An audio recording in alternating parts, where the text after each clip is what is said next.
আমরা অ্যানিমে ফ্যানরা বিভিন্ন টাইপের অ্যানিমে দেখে থাকি, যেমন romantic anime, fantasy anime, fight, war, বিভিন্ন টাইপের অ্যানিমে দেখে থাকি।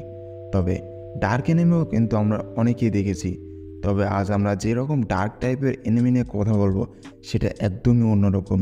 এটা একদমই ডিস্টার্বিং অ্যান্ড ব্যান্ড অ্যানিমে। তবে ভিডিও শুরু করার আগেই আমি ওয়ার্নিং দিয়ে রাখবো, যাদের হার্ট দুর্বল অ্যান্ড বাচ্চারা এটা থেকে একদমই বিরত থাকো।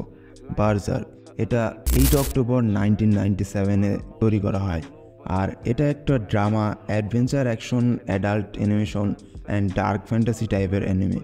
এটা দেখে ফার্স্টে মনে হবে এটা একদমই কমন টাইপের অ্যানিমে, যেখানে ট্রুপস, ঘোড়া, ওয়ার হয় অ্যান্ড বিভিন্ন কিছু, জাস্ট এগুলোই। তবে স্টোরিটা যত সামনে এগোবে ততই অ্যানিমের ডার্কনেসটা তোমরা দেখতে পাবে। দেন তখন এটাকে একদমই কোনো ন্যাচারাল বা নর্মাল অ্যানিমে মনে হবে না, কারণ এটা ধীরে ধীরে ডার্কনেসকেও সারপাস করে দেয়। পারফেক্ট ব্লু এই অ্যানিমেটা দেখে তোমরা বলতে বাধ্য হবে যে হ্যাঁ, এটা একটা ডার্ক মাস্টারপিস অ্যানিমে, যেখানে অ্যানিমের ভিতরে মিসা নামে একটা ক্যারেক্টার যে কিছুটা আইডিয়ালের মতো, তো তারও কিছু ফ্যান রয়েছে, আর তার ফ্যানদের মধ্যে আরেকটা সাইকো ফ্যান রয়েছে তার, যে কিনা মিসাকে ছাড়া অন্য কিছু দুনিয়াতে কল্পনাই করতে পারে না। আর এখানে এমন এমন কিছু প্লট আছে যেটা থেকে তোমরা একদমই বুঝতে পারবে না যে এখানে রিয়েলিটিতে কি হচ্ছে আসলে, কারণ এই অ্যানিমেটা তোমার একদমই মাথাটা খারাপ করে রেখে দেবে। উজুমাকি এটা 1998-এর একটা হরর মাঙ্গা, আর এটা জুনজিতোর একটা কালেকশন। আর সাধারণত উজুমাকি এর মানে হলো স্পাইরাল শেপ।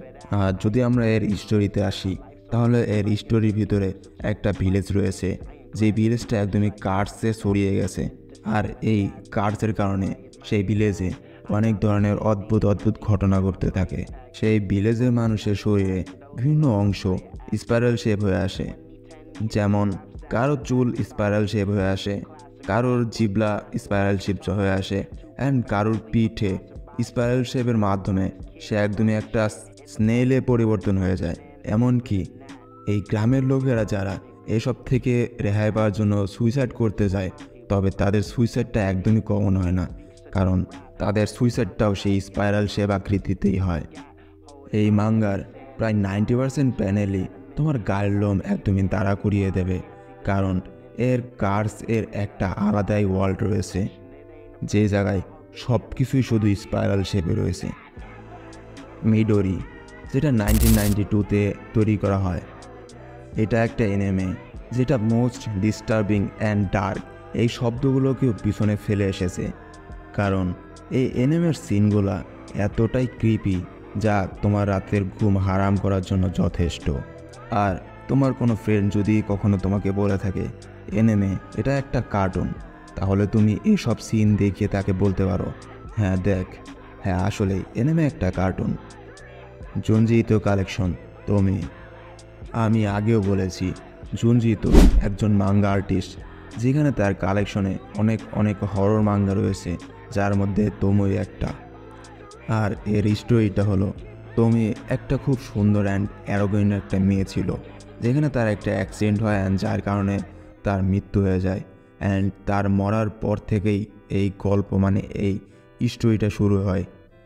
আর তার মৃত্যুর পরপরই এই স্টোরির ডার্ক স্টোরি লাইনটা শুরু হয়, যে জায়গায় তোমি বিভিন্ন বডিতে এসে বিভিন্ন ছেলেদেরকে তা ম্যানিপুলেট করে তাকে পটিয়ে নিয়ে সেই ছেলেকে এতটা পরিমাণ ডিস্টার্ব করতে থাকে যে যতক্ষণ না সেই ছেলেটা তাকে মার্ডার করার জন্য বাধ্য হচ্ছে, ততক্ষণ তাকে এরকমভাবে ডিস্টার্ব করতেই থাকে। অ্যান্ড সে বারবার মার্ডার হয় অ্যান্ড বারবার অ্যানাদার বডিতে ফিরে আসে আরও সুন্দর রূপ নিয়ে। এরকমভাবেই সে আস্তে আস্তে অনেক ভয়ঙ্করভাবে মার্ডার হতে থাকে।